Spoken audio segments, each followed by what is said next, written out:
जरा सोचिए, साल 2025 भारत और अमेरिका, दुनिया के दो बड़े सहयोगी, एक बड़े व्यापार युद्ध की कगार पर आ खड़े हुए थे। भारतीय सामानों पर इतने जबरदस्त टैक्स लगे कि व्यापार लगभग ठप होने वाला था। लेकिन फिर ठीक एक साल बाद 2026 में एक ऐसा समझौता हुआ जिसने पूरी बाजी ही पलट दी।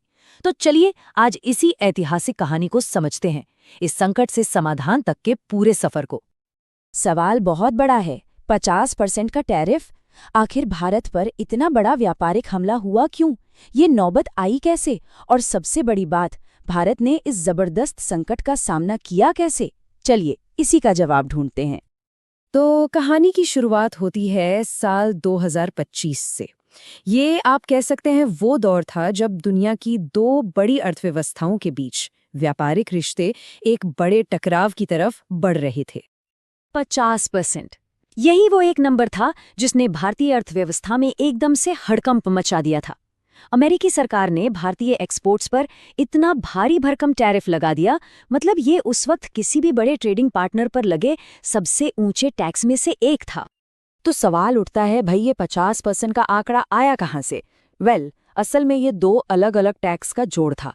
पहला था 25% का रेसिप्रोकल टैरिफ, मतलब सीधा हिसाब, जैसे को तैसा। अमेरिका का कहना था, भाई भारत हमारे सामान पर जितना टैक्स लगाता है हम भी उतना ही लगाएंगे। और फिर ऊपर से 25% की पेनल्टी और लगा दी।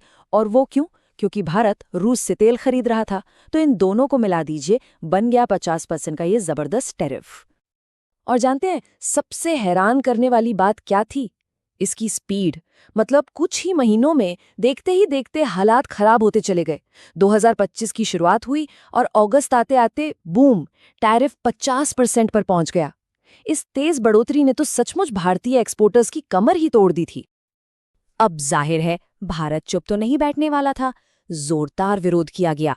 भारत का जो ऑफिशियल स्टैंड था उसमें इन टैरिफ्स को साफ साफ अनुचित, अन्यायपूर्ण और अतार्किक बताया गया। तो समझिए, ये सिर्फ कोई छोटा मोटा ट्रेड डिस्प्यूट नहीं था, ये एक बड़ा डिप्लोमैटिक टेंशन बन चुका था। तो कई महीनों तक ये तनाव चलता रहा और फिर कहानी में एक बड़ा मोड़ आया।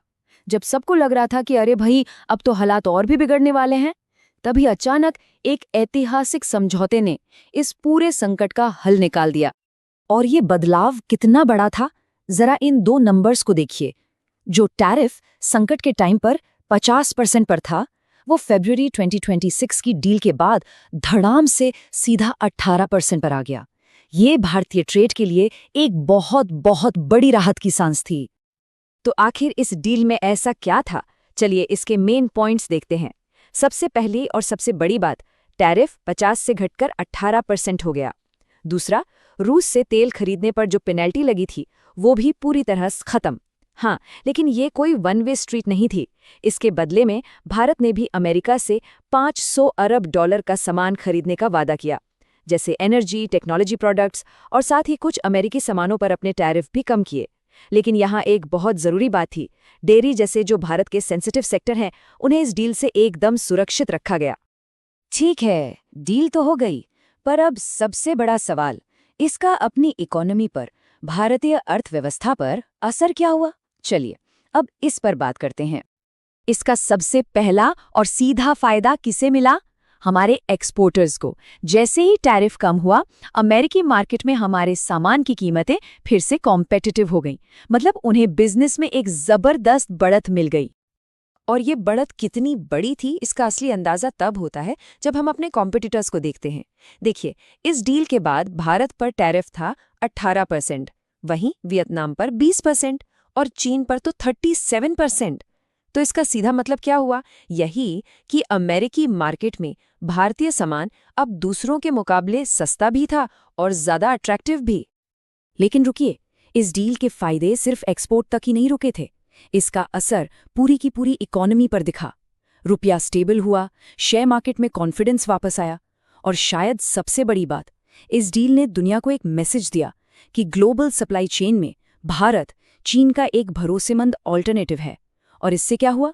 भविष्य के लिए बड़े फॉरेन इन्वेस्टमेंट का रास्ता खुल गया। तो चलिए अब थोड़ा और डीप डाइव करते हैं और देखते हैं कि वो कौन से खास सेक्टर्स थे जो इस ट्रेड डील के असली विनर बनकर निकले। लिस्ट में सबसे ऊपर टेक्सटाइल इंडस्ट्री, यानी हमारा कपड़ा उद्योग। सोचिए, ये वो सेक्टर है जो करोड़ों लोगों को जॉब देता है, और उस 50% टैरिफ की सबसे बुरी मार इसी पर पड़ी थी। तो जाहिर है, इस डील के बाद ये सेक्टर सबसे बड़े विनर्स में से एक था। और इसका सीधा असर गोकुलदास एक्सपोर्ट्स, इंडोकाउंट इंडस्ट्रीज और केपीआर मिल जैसी भारत की बड़ी बड़ी टेक्सटाइल कंपनियों पर देखने को मिला, क्योंकि अमेरिका इनके लिए सबसे बड़े मार्केट्स में से एक है, और इस डील ने उनके लिए वो दरवाजे फिर से खोल दिए थे। टेक्सटाइल के बाद अब बात करते हैं एक और जरूरी सेक्टर की, ऑटो एंसिलरीज, मतलब वो कंपनियां जो गाड़ियों के पार्ट्स बनाती हैं। टैरिफ कम होते ही इस सेक्टर ने भी एक बार फिर से स्पीड पकड़ ली।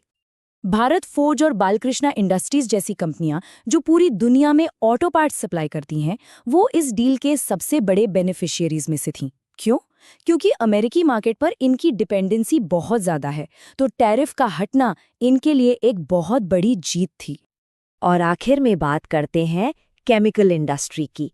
इस डील ने भारतीय केमिकल कंपनियों को ग्लोबल स्टेज पर compete करने के लिए एक लेवल प्लेइंग फील्ड दिया, मतलब एक बराबरी का मौका, जो ऊंचे टैरिफ की वजह से पहले बहुत मुश्किल हो गया था। खास तौर पर जो स्पेशलिटी केमिकल बनाने वाली अपनी कंपनियां हैं, जैसे विनाती ऑर्गेनिक्स और गुजरात फ्लोरोकेमिकल्स, इन्हें तो एक स्ट्रेटेजिक एडवांटेज ही मिल गया। अब वो अमेरिकी मार्केट में चीनी कंपनियों को और भी ज्यादा मजबूती से टक्कर दे सकती थीं। तो कुल मिलाकर देखें तो ये डील सिर्फ एक ट्रेड क्राइसिस का एंड नहीं थी, ये उससे कहीं बढ़कर थी। तो सवाल यही उठता है कि क्या ये समझौता भारत अमेरिका के रिश्तों में एक नए और ज्यादा मजबूत चैप्टर की शुरुआत है? इसका जवाब तो आने वाला वक्त ही देगा।